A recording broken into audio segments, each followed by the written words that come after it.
People are missing out big time on Surrey Central right now. And in this video, I'm going to prove it to you. So first off, I have pulled up a price sheet from a concrete pre-sale in Surrey Central. Now, keep in mind, this one is not bad value. This is competitive with what is out there in the market. If you want to buy pre-sale concrete, this is what you're looking at right now in Surrey Central, right? So when I calculated it, their one bedrooms are starting around $1,175 a square foot. These are lower floors, likely lower floors with no views. I didn't actually check which floor these were on, but I'm assuming that the starting price, typically the two bedrooms are on higher floors in these concrete projects. So I'm assuming, for example, this one bedroom, which starts at 462 square feet, is being priced at $543,000, less $7,000 in credits, plus GST.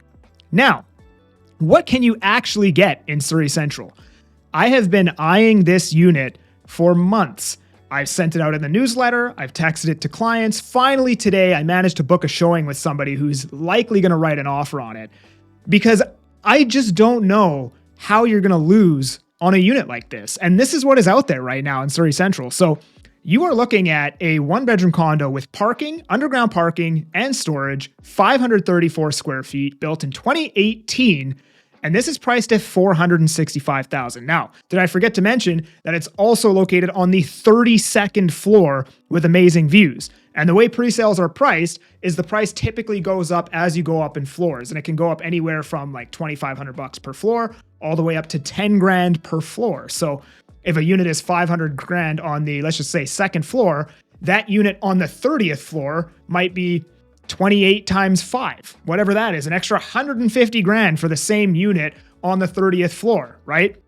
This is $465K, 534 square feet, one bed, one bath, only 6 years old, well, 7 years old now, for $465,000, 32nd floor.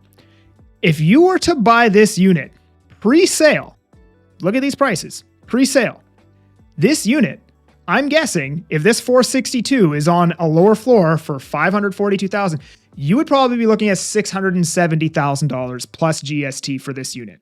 And today, you are picking it up for basically 40% below replacement cost. I don't know how you're going to lose on this. I genuinely don't know how you'd lose on this unit, right? You know, people out there, sky is falling, unemployment this, Canadian real estate's garbage. If the price drops this year, fair enough. Maybe it drops next year. But it costs developers 40% more than this to bring this unit to market.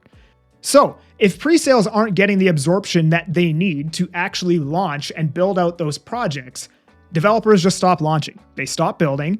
And what would then need to happen is you're going to have to see the resale prices of these units creep up closer to pre-sale prices, close that gap, so then developers can launch and there's demand and higher absorption rates for their pre-sales.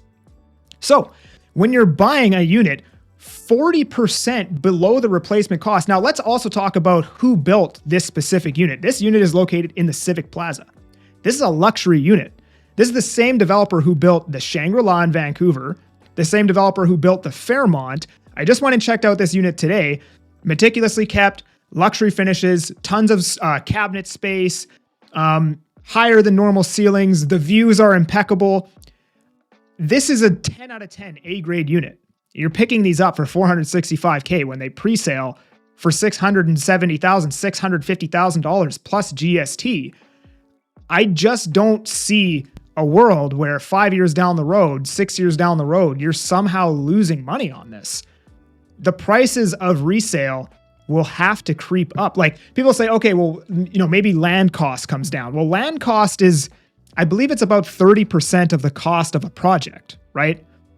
So if the land were free, this unit would still be cheaper than the replacement cost. If the price of land that developers had to buy to build these units went to zero, pre-sales would be 30% cheaper, and this unit would still be cheaper than a pre-sale. So how are you going to lose money on this? The math doesn't make sense, right? Maybe prices do go down this year. Maybe they go down the year after that. But I think you're insulated from downward price action. I think, probability speaking, from a risk-adjusted basis, your downside is extremely limited on quality concrete units in Surrey Central, while the upside is huge, right? We don't know what's going to happen this year. We don't know what's going to happen next year, but I think everybody can agree that the future is bright in Surrey. I mean, every time I go out there, there's a new tower that I didn't see the last time that I was there. 10 years ago, there was like 2 towers in all of Surrey Central. Now you go down there, it's looking like a full-blown city in Surrey Central. So I think it's pretty hard to make the argument that Surrey isn't going to be a better city 5 years from now. And I mean, you're picking these units up, like I said, 40% below what it costs to build them. The short term, sure, maybe prices go down. But again, you're taking a calculated risk that even if they do go down, I know I'm going to be pretty safe 5, 6, 7 years out from now. And if you're going into these investments with a long-term mindset, I think it's going to be very, very difficult to lose on these units. And, this is something that I myself would buy had I not spent $200,000 on this house and another 40 grand on AMD stock the other day. This is a unit that I myself would pick up. Now, I'm not marketing this unit, okay? I'm not the listing agent for this, but there are units like this unit in Surrey Central right now that I think are a no-brainer. Now, for access to handpicked deals, I got a newsletter. I send out market insights and also handpicked deals just like this one. You can sign up using the link below. Make sure you subscribe. I'm that Agent Kelly, and I'm making moves to move you. Peace.